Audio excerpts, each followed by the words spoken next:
Thanks for tuning in to Men for the Win, a podcast hosted by David Kufis and Dan Thompson, two avid fans who appreciate well-played baseball, especially when it's done by the Twins. Men for the Win is sponsored by the Grand Group with Edina Realty. Are you looking to purchase a new home in the Twin Cities area? Or perhaps you're trying to sell your current home? Whether you're upsizing or downsizing, the Grand Group with Edina Realty will meet all of your housing needs. Contact the Grand Group by emailing thegran, G-R-A-N, group at edinarealty.com or call them by phone at 612-817-8751. The Grand Group with Edina Realty, three-time Minneapolis-St. Paul Magazine Super Agent Award winners. On this episode, David and Hoges recap the Twins' three-game series against the San Diego Padres. Thanks for listening. Enjoy. Thanks for tuning in to Men for the Win. My name is David Kufis. With me today is Andrew Hoges Hoganson.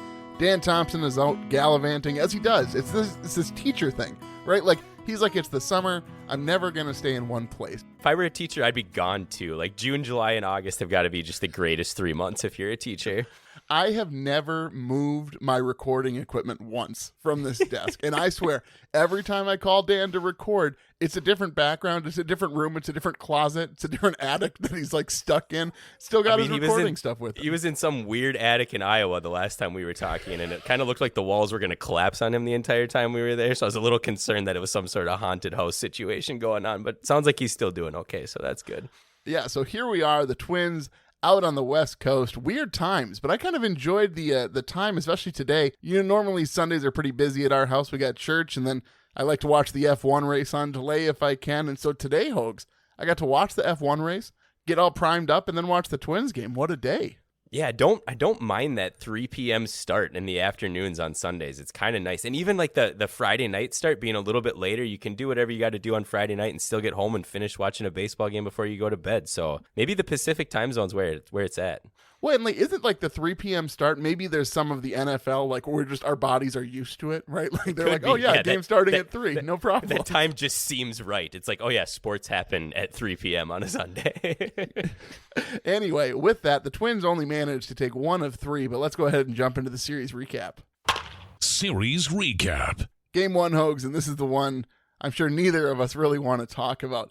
Twins lose this one 10-1. It was never really in doubt that the Padres had this one in the bag. I think the only important thing we really need to talk about from Game 1 is the debut of the City Connect uniforms for the Padres. What are your thoughts?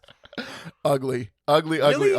My very first thought when I turned it on was like, wow, those are disgusting. An inning and a half later, I was like looking up to see if I could buy one because they just like started to grow on me the entire time I was watching the game.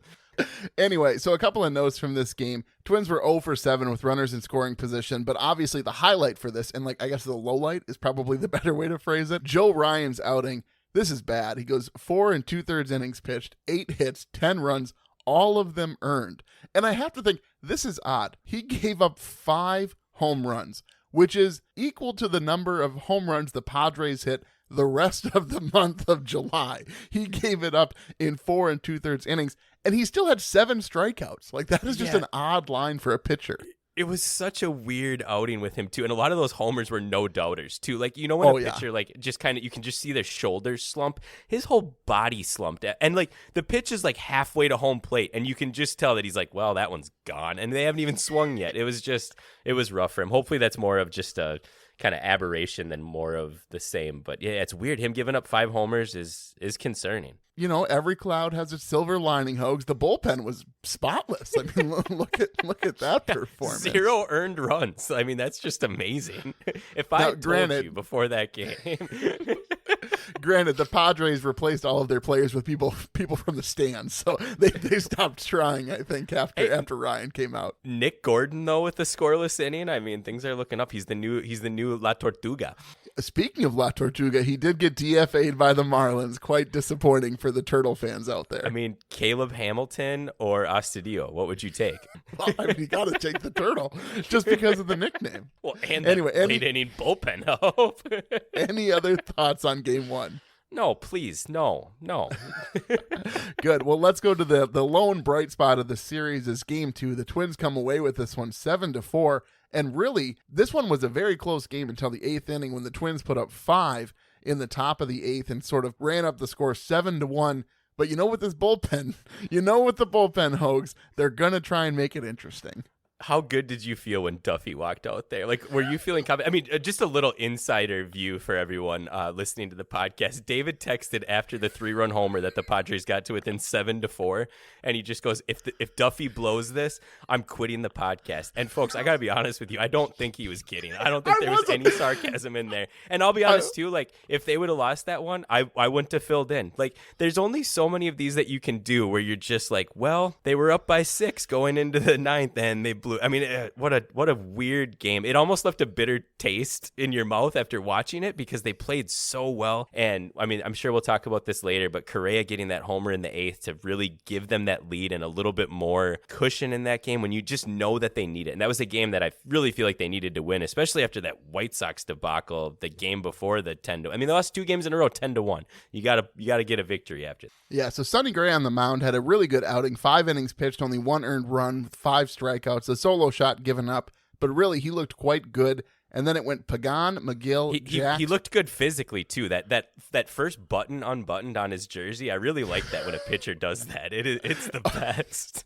Okay, the only reason Hoges mentioned that is because I don't know what it is. I don't know if it's aesthetically or what it is, but I really dislike the way it looks when a pitcher doesn't have his jersey buttoned up all the way. But I love it when a batter does it. Like, it just looks intimidating. I can't explain it. It makes no sense, I realize.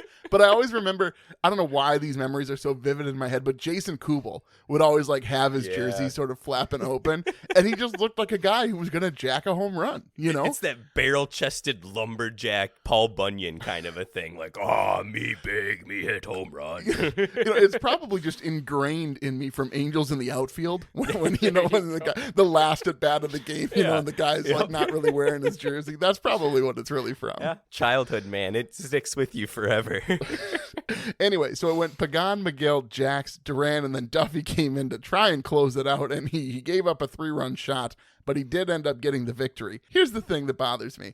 He was all jacked up after they got out of it with a win. It's like, dude, you don't have any right to celebrate. You gave up a 3-run shot when you were given a 6-run lead when you came in the game. I disagree. I think he was mad when the game got over. Oh. I think he was really ticked off. At least that's how I read it, because it looked like he just turned around and just screamed.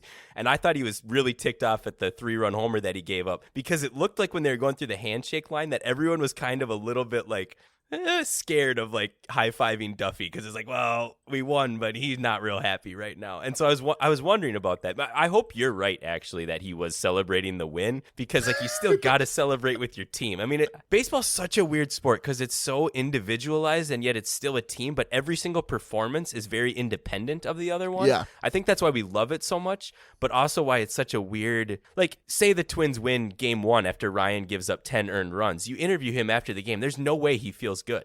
He just doesn't. He didn't do his job at all. So it's such a, that's why I love it, and that's why I hate it too. Yeah, one other thing, if you want to see a fantastic play in the field, there was a great double play turned by Correa to Polanco to Arise, and honestly, all 3 of them had to be perfect in order for that play to work. Jaw-dropping double play. Correa getting the ball to Polanco so fast. Polanco's release was very, dare I say, Correa-esque with how fast he got it over to first. And he didn't move at all. I can't remember. I think it was Machado sliding into second. Actually got mad at Polanco because it looked like he was going to take his head off with the throw. It's that's where he's going to throw it. And then Arraez's stretch at first was fantastic. One other thing that I wanted to talk about in this game, did you hear the Pagan boos? And what were your thoughts on that? Because it seemed really, really violent. I know he kind of fell apart at the end for them last year, but he got traded. He didn't leave, and I don't know. It was way more aggressive for a reliever than I thought I would hear. See, I guess I would think that in my mind they should be cheering him that he's not on their team any longer. Yeah, right. That's why it was so weird. It was he didn't play very good. It's not like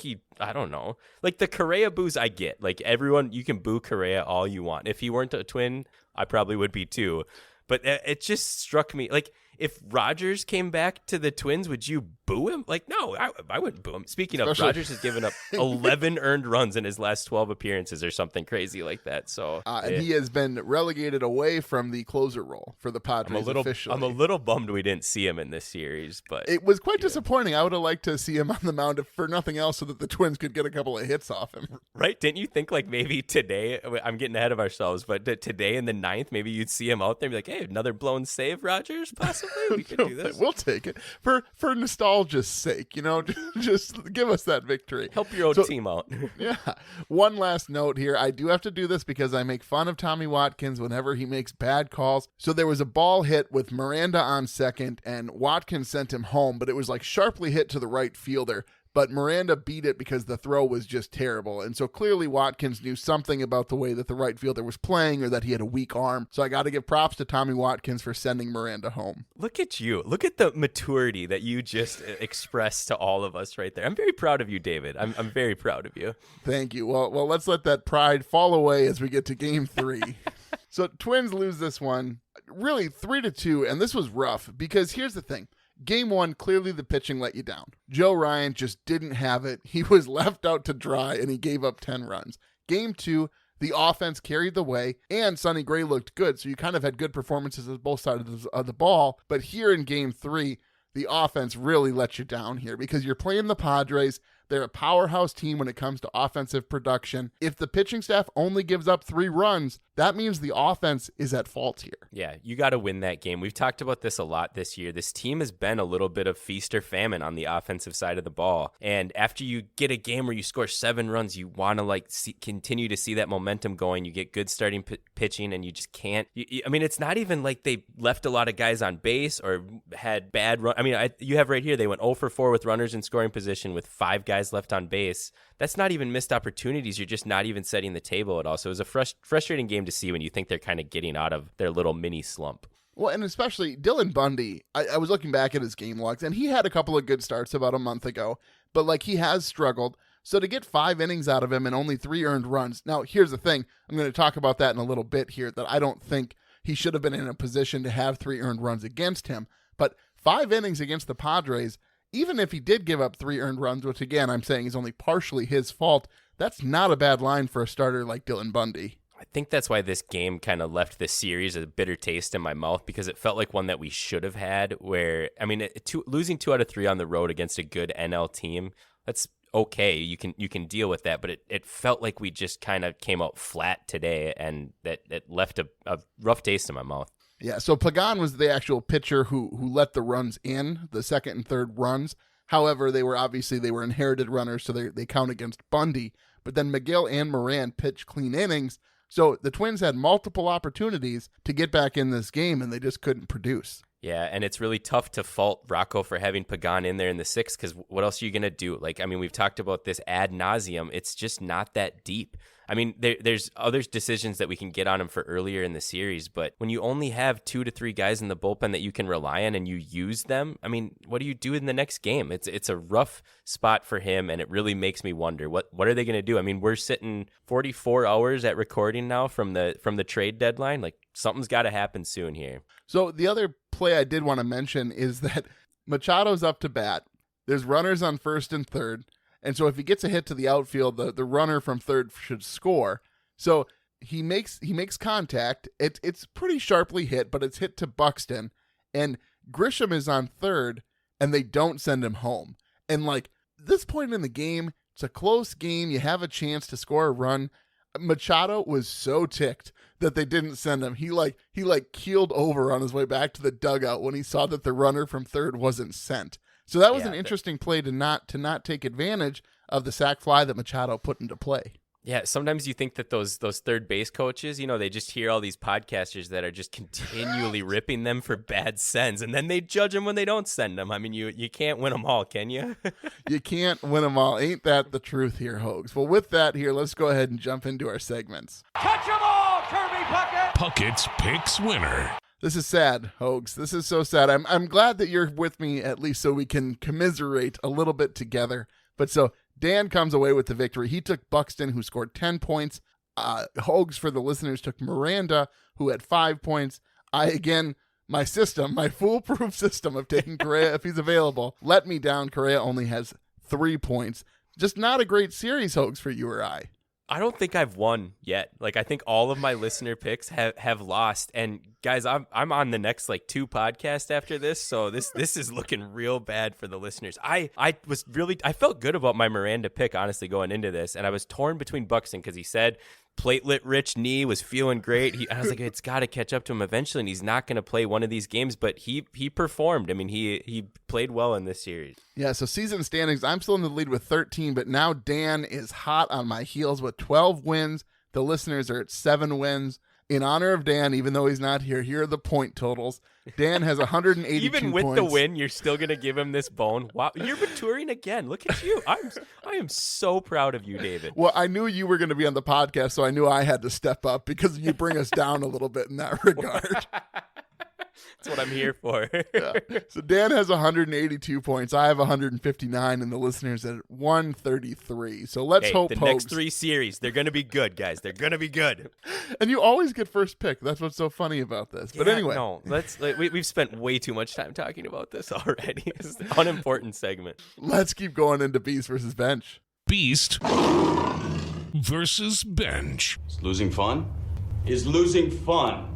This gets worse. It's just adding salt to the wound because I picked Buxton for my Beast. I mean, I don't know who else you can really go with. There was some individual moments from guys, but they weren't enough to really push it over to give him the Beast. And Buxton had a couple just no doubt home runs. His energy that he brings to this team is incredible. You'd like to see him hit a little bit better for average, but I mean, he looks like he's healthy out there now. He stole a base even. So I'm giving my Beast to Buxton. That stolen base too. He was safe by, I mean, normally you don't even see a throw when it's like that. He was standing up and calling time, and the ball was still on its way onto second base. Yeah, he definitely has the speed, and it's good that his knee is feeling better. I gave it to Buxton as well. Like you said, I just don't know who else you give it to in this regard. He performed so well. And one thing that I love about Buxton, and like this is what everybody loves about Buxton, right?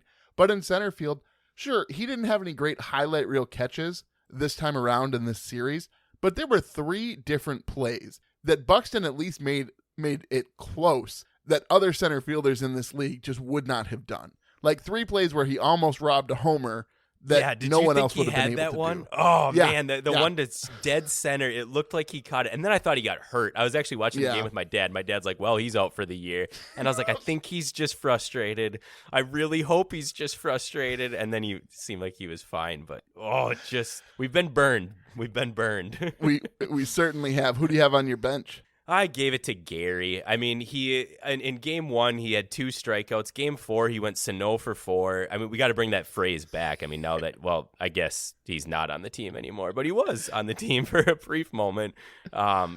With Jeffers being out, I was really hoping that Sanchez was kind of going to seize this moment and get more regular at bats, and that his average was going to go up, but he didn't in this series, and it was disappointing to see. Yeah, it's one of those things where, especially with him behind the plate, teams are going to run on the Twins. Like, we've seen that all season long, and every single game in this series, the Padres managed to steal a base. And it's just one of those things, you're going to have to deal with it, but it is disappointing if you're not going to provide offensive pop. You got to at least be capable behind the plate to throw runners out. Yeah, and he had 3 guys left on base in game 2 too. So when you're not even putting the ball in play when you're at bat, you're not expecting greatness from the catcher position. You just aren't not hitting, other than Joe Mauer, who was just a god hitting and behind the plate. Enough. Here we go. I'm going to talk about my bench now, if nothing else, to make Hogue stop talking. So I am going to give it to Joe Ryan. I mean, this was a pitiful performance. Just 10 earned runs? 10 earned runs? Are you kidding me? I mean, it's just one of those things where you feel bad for the guy a little bit, but you do hope, like you said, that this is just sort of a hiccup and he'll bounce back in his next outing. My other option was Kirilloff because he's all but disappeared. And the only reason why I gave it to Ryan over Kirilloff is it turns out he left Saturday's game because his wrist was acting up again.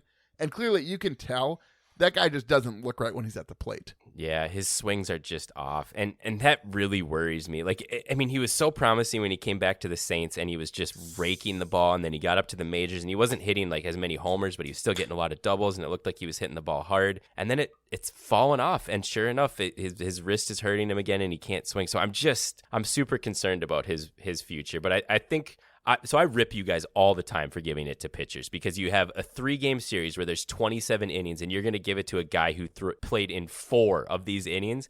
And then I was looking at the stats today, and I'm like, oh, man, I think it might be Ryan. I'm like, no, I cannot do that. I refuse to do that. I understand the Ryan pick. I don't agree with it, but I understand the Ryan pick. See, I'm glad that you're still staying staunch in that camp of not giving it to pitchers, because I've really come around to Dan's way of thinking. You completely flipped. You did a complete 180. You'd be like, I can't believe Dan picked another pitcher. He pitched 1/3 of an inning. And then David will be like, well, I'm going to give it to Moran. He was warming up in game 2 when they gave up a grand slam. So I think just his presence being out there warming up was enough to give the guy the heebie-jeebies on the mound. And yeah, it's got to be Moran. See, here I was expecting another comment about my maturity, but apparently that's been thrown to the wayside. No, when they go low, you go high. That's how the phrase works, right? All right, well, let's keep going here. Rocco's Rewind, where we're still going to talk about pitching, actually.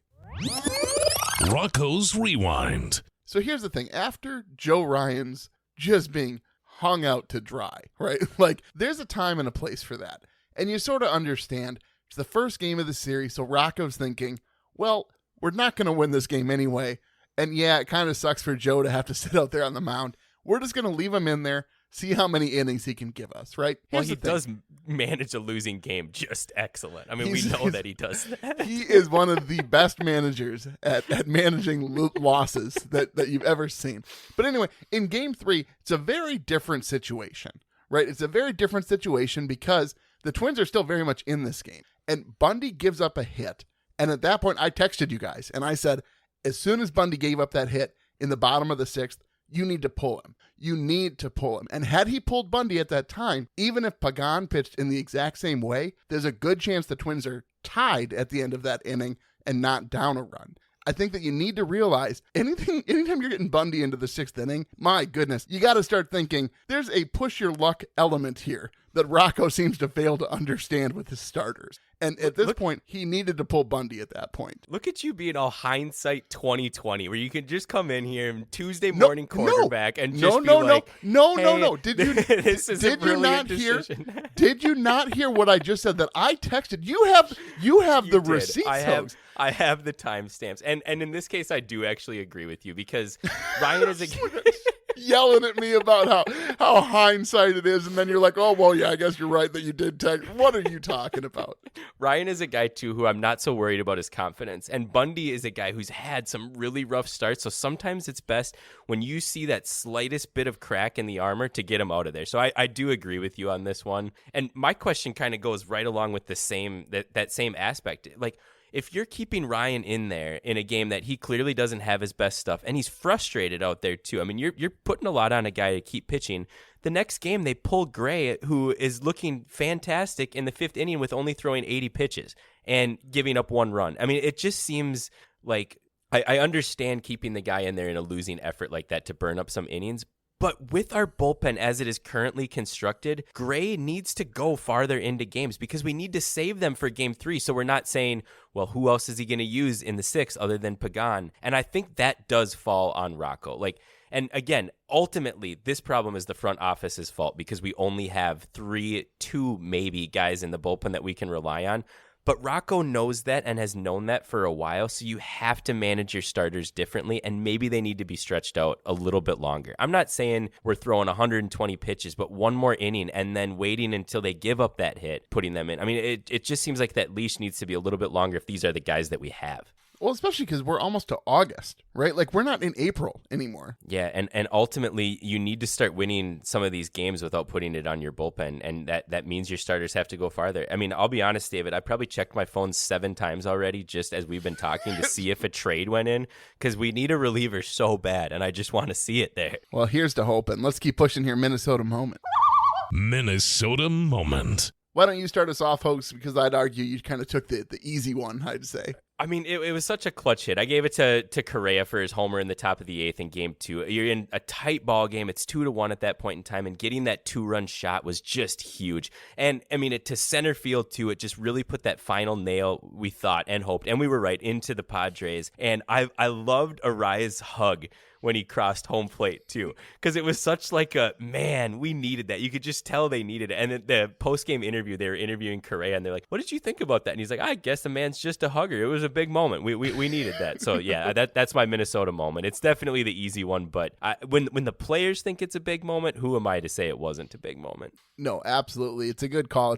I would have taken it had you not. But so I'm going to go with Miranda's homer in the top of the sixth of game 3, because at that point, I thought, knowing what I know about our bullpen, there was still at least a chance. There was a sliver of hope that the Twins could steal this series. And honestly, going into the series, I fully expected them to lose 2 of 3. Now, I thought that they had a better chance now at this particular time just because you were going to get a start out of Ryan and Gray in the series, but I still knew that it was probably a slim chance that they take 2 of 3. So at that point, I just loved it because it gave me a little bit of hope. Even though it didn't pan out, I still was like, oh, wonderful. Plus, Miranda, every time that guy performs well, it's hard not to see this team with more optimism than you do when you look at the standings currently. Oh, he's so fun to watch. It's just a disappointment that you have zero respect for his cousin, but we'll get to that later. Okay. Well, here, let's keep going here. Mauer's musings. I just don't know how it can get any better. Mauer's musings. So Dan Thompson isn't here, and I feel sort of bad that he's not here to talk about this because maybe those of you haven't seen, Sano was moved to the IL in a shocking move that nobody could have seen coming. Not at all. Sano supposedly aggravated an injury before he got called up at AAA. Now, I think they had to say that because there's nothing on film at the major league level that looks like Sano was injured. But so right? I mean, they're making this up. They have to be. Oh, 100%. There's no way this is true. And like the only reason he was on the major league roster is because they had to do something with him when he was in AAA and his 20 days of rehab was up. But so my question to you, Hoges, was that the last that we will see of Miguel Sano in a Twins uniform?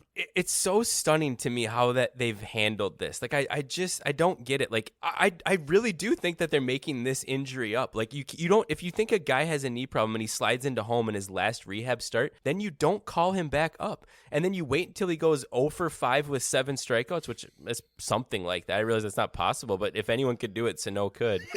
And then you say, well, he hurt his knee 5 days ago on his rehab assignment. I mean, I will be stunned if Major League Baseball doesn't look into this because it just seems super sketchy. I think he's done. I don't think he plays another game in a Twins uniform. And frankly, if I were him, I think I'd be mad at how the Twins are handling this. But it sounds like he was like, yeah, I'm just not right. But then say that right away. Like there's something fishy going on here. And I like Sano. I like him a lot. Like he's a very frustrating guy to watch. But man, when he gets hot, he can absolutely impact this team. And it's sad to see him go out like this. But I think he's done. What do you think? Yeah, I don't think he plays another game for the Twins. The Twins, they're probably not going to pick up the team option for next year. I wouldn't you don't think 18 million? Is that what it is? At 18 million? I don't know. I'm guessing they're going to pass on that though. I think so. I think that's a good call, which is sad. I mean, he was a good contributor to this team, and it was a bummer to just see him fall apart as fast as he did. But do you think there's any world that we get like a rookie ball player who nothing? You don't think anything? No, because teams know that he's on the IL now. He'll go to another rehab start. Like nobody wants to give him a shot at the major league level, at least not any team that obviously has any sort of postseason aspirations. It's weird that we're saying that we already have a better guy on the team who can do what Sano does with Garlick. I mean, what do you need Sano for if you have that? And I mean, Garlick's OPS 849 right now, so we have that power there, and he can play the corner outfield positions. Well, hang on, he did drop a ball today. Let's not forget. It's true. What do you have for us here for Mauer's musings? Are they going to do anything? I mean, we keep saying they need at bare minimum a starter and 2 relievers, and I don't think anyone disagrees with that. But I'm getting nervous. Like I think the price tags that people are asking for are going to be really, really high, and it's a good point when you're talking about you're spending this kind of capital on a reliever that's maybe going to throw 20 innings for you for the rest of the year. Which, granted, those can be very high leverage innings, but I don't know if I honestly don't know if they're going to do anything. Like, I mean, we're doing the podcast in 3 days after the trade deadline. You won't be on there. So whatever you say, I can rip you all the way. So David, what are they going to do? Yeah, I think at this point, I'd be surprised if there's any move of substance. Because here's the thing. I don't think they make they're either going to be very subtle, non-important moves, or they're going to be very big. They're not going to do a middle of the road thing. And the thing is, this team doesn't seem poised to be in a position to make a big move at this point. I understand Carlos Correa is a big part of this team right now and a big part of this team's success. However, I don't think he's enough to get this team over that hump to get into the postseason. And, well, maybe even into the postseason, but to make a run in the postseason. And when you're looking at the standings, and Cleveland's only 1 game back, and they just took 2 of 3 from the Rays, and the White Sox are only 2 games back, it's really hard to put that much money behind a team that may not win its division. See, I disagree with that premise in general, because I think if you get in, who cares? Anything can happen. We'll get to that more when I rip Dan about a comment that he made in the last podcast. But I think that the price tags that teams are seeing, I think the Twins are just going to get outbid because they can't even produce enough in order. And I know everyone says no one's untouchable, but I don't want to be giving up a guy like Miranda or anything like that. I don't know if our farm system is deep enough in order to get the guys that we're really hoping that they're going to get. And if you would have said 2 weeks ago that I wouldn't have thought that they were going to do anything at the trade deadline, I would have strangled you. But now I think I'm leaning towards that also. Like I'm just really nervous about them going in there with no more bullpen arms. And I'd be happy with a middle of the road guy. We just need something, but I don't know if it's going to happen. We're not going to get Frankie Montas. I can tell you that for sure, right? So gut reaction right now, the Twins make no moves till they make the postseason. Yes. Wow. I don't think the rest of the division is good enough to keep up with us, and I still think we're a better baseball team than the Guardians and the White Sox are. Heard it here first, folks. Again, you heard me just read the standings, right? Yeah, who's in first? All right, Hogs, let's go ahead and grade the series. Series grades. I'll let you go first, Hogs. I like the person with the lower grade to go first. D. Today just left a bad taste in my mouth. We came out flat. We didn't get enough runs. The offense didn't show up. That game 1 was just embarrassing. I'm kind of giving them a hangover effect, too, from the 10-1 loss to the White Sox. That's impacting my grade. So, yeah, I'm giving them a D. Game 2 wasn't enough. Yeah, so I'm a little bit less harsh. I'm going to give them a C on this one. You took 1 of 3 from a very good team on the road, on the West Coast. It's a different time schedule. And honestly, you had a chance in game 3 if you had a bullpen and if Rocco knew how to manage his starters. So I don't really see this as that dire of a series because it was a tough series going in. I'm just happy they didn't get swept, really.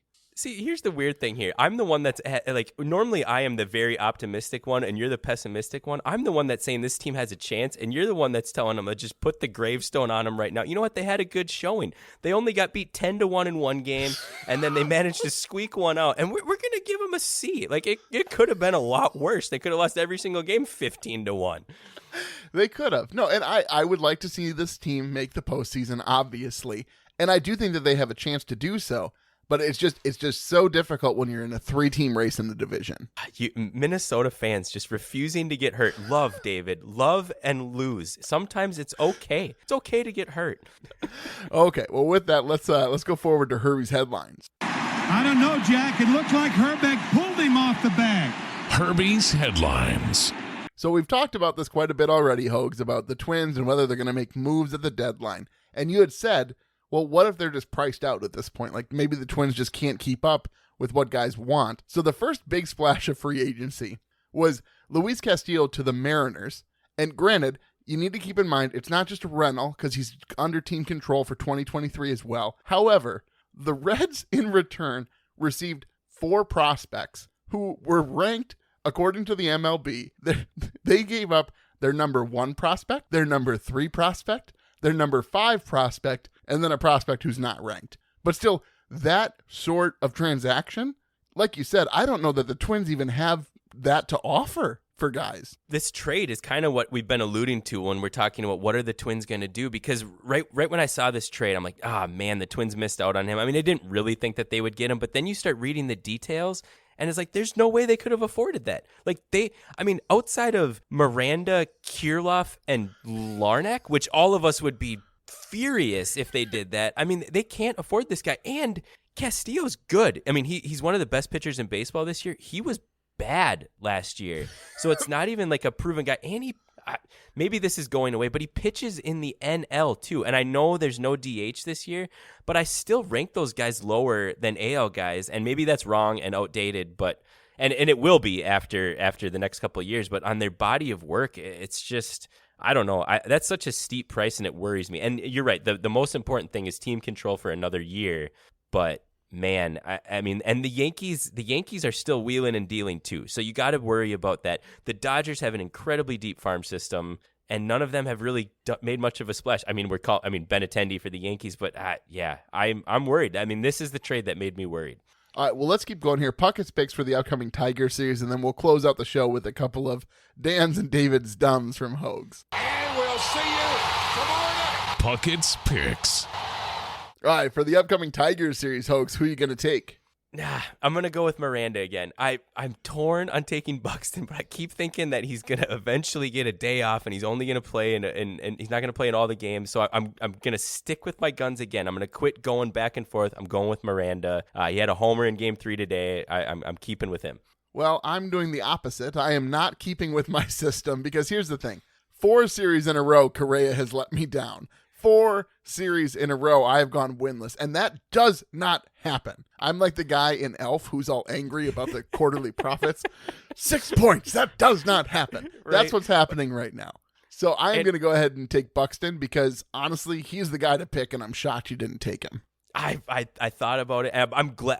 I am weirdly glad though that you picked him because we couldn't give him to Dan again, and I couldn't come on the podcast again with Dan in a few days and be like, I can't believe neither of you picked Buxton, and now I won again. So yeah, I'm glad you picked him. You're still gonna lose to me. I mean, Miranda's still getting first, but I think it's a solid pick. Dan is taking Garlic actually, which. Out of all the times that you could take something and make me eat crow, you should take Correa just so that you can mock me if he won for you. But no, Dan is going with Kyle Garlic because he's convinced that the Tigers are going to put 2 lefties on the mound, so we're going to be seeing a lot of the vampire hunter. Well, David, you know he's playing the long game, too, because you edit out all of his puns that he tries to make, and he gets to edit the podcast the next week. So if Garlic wins, it's going to be unending, the entire podcast, and he gets to choose what stays in. So I see what you're doing, Dan, and I respect it. All right, well, with that, Hoges, it's your time to shine, my friend. I don't know who you want to start with. If you want to talk about me, you want to talk about Dan, but the floor is yours. Well, I'd like to start off with kind of a double one for both of you. You guys rip Watkins all the time about not sending guys. We just watched a game a week and a half ago where Urshela blew by Watkins' stop sign twice in the same game and was giggling about it in his post-game interview. Oh, so I was like, oh man, this is going to be a really interesting thing to listen about on the podcast. Nope, not even a word out of the two of you. So you rip the guy. Sorry. You have a super funny thing happen with it. No, nothing. Just leaving us all hanging. There's only so much we can talk about. There's only so much time in the day, Hoges. All right, number 2, I'm going after Dan on this one. Just a bit outside. He tried the corner and missed. Dan's Dumbs. Dan, I gotta say, I'm a little disappointed in you in this one because my one for David has had me riled up for like 3 weeks, but you somehow managed to almost equal him. The last podcast, you guys are talking, and David basically just did it a few minutes ago, where he's like, well, the Twins aren't going to win the World Series this year. What? Says who? Why are they not going to win the World Series this year? Last year, the Atlanta Braves, with Eddie Rosario, Daniel, so you should know what their record is and what they're doing because your favorite players on their team. They were 44-45 at the All-Star break. They ended the year 88-73. I bet their podcasters were saying, well, we're not going to win the World Series. They beat the 106-win Astros and the 107-win Dodgers in order to win the World Series last year, and Mr. Eddie Rosario won the ALCS MVP. The Twins may very well win the World Series this year. Guys, let's not give up hope. It is July 31st. We're getting Frankie Montas in 2 days. I mean, this is going to be great. We are going to win the World Series this year. It's happening. We're not giving up yet. You got me on the bandwagon, Hoges. I have joined the There charge. we go. Every podcast moving forward will be nothing but rah, Twins to the World Series. All right, your turn. Just a bit outside. He tried the corner and missed. David's Dumbs. Lin-Manuel Miranda, David. You seriously have no idea who Lin-Manuel Miranda is?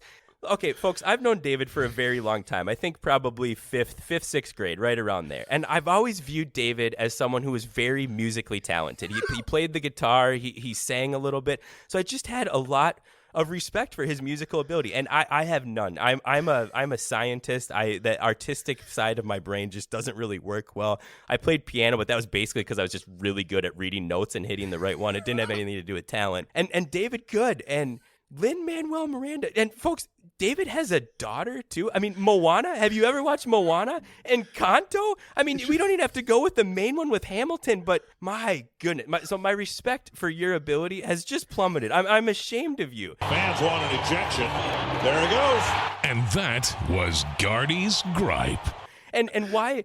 I mean, musical. Who doesn't like musicals? Have you no joy in your life? Is there no song in your heart? I mean, there is nothing more beautiful than hearing these people sing and having it touch the depths of your soul and speak to you in ways that normal speaking cannot happen. I mean, oh my word. I don't know if I've ever lost respect for one person with one statement than that. Have you not seen Moana? Like, honestly, have you not seen it? She didn't care for it. I don't know what to tell you. And I honestly, I thought the plot lines in Kanto were contrived, and I didn't think the music was very good. I don't know what you want me to say. We don't talk about Bruno wasn't very good. My son is going to have some words with you. My 2-year-old son watches this movie every night. I mean, I don't want to go on a tangent here, but I mean, really, in Kanto, that storyline is just straight trash. Like the whole reason why Pixar movies do well is because they have a narrative that can be understood by children who are very young and music that has catchy tunes. I argue Encanto has neither of those. All right. I'm with you on the first part. I'm not a huge fan of the plot, but when you say that We Don't Talk About Bruno isn't a catchy tune, you just have totally lost me there. Like, just gone. I mean, your argument is completely null, and I'm sorry, folks. I don't know how someone who lives on this earth can not like musicals and not have an appreciation for them, especially someone who claims to be musically talented. I mean, I'm rethinking my entire childhood now at this point in time. I don't know what to tell you, Hogs. I still play guitar. You can come find me at church. I lead music. I just don't know what it is. Musicals just don't do it for me. I'm sorry. I have nothing. I am for once in my life speechless. Okay, well, last note here, folks. Gio Urshela, you'll notice, was missing from this series. He is on the paternity list, so congrats. I hope everything went well for your wife and new child here. I hope everything goes well. You bond. And I will be out the next 2 episodes, so you'll get a lot of Hogs and Dan. So basically, you'll just get garlic puns and talks about musicals. So hopefully those are 2 things that you all find a lot of time and joy in your lives in. But other than that, I hope the podcasts go well. I hope the Twins win some games when I'm away. And I hope I come back and we have a large lead in the Central. It's going to be interesting. I mean, the next 48 hours are going to be huge for what the rest of this season looks like. I'm excited to talk about it again after the trade deadline, so we'll see what happens. Hopefully something. Well, here we go. I'll send us out. Well, folks, if you like what you hear, please tell a friend. You can follow us on Twitter at Men for the Win and find our Men for the Win Facebook page. Make sure you subscribe to the podcast to be notified when new episodes are available. And if you could leave us a rating, that'd be great. A reminder that our episodes are now available on YouTube. If you could drop us a like and subscribe, we'd greatly appreciate it. Thanks for listening, and as always, go Twin. That'll wrap up another episode of Men for the Win, a podcast hosted by David Kufis and Dan Thompson, 2 avid fans who appreciate well-played baseball, especially when it's done by the Twins. Thanks so much for listening, and as always, go Twins.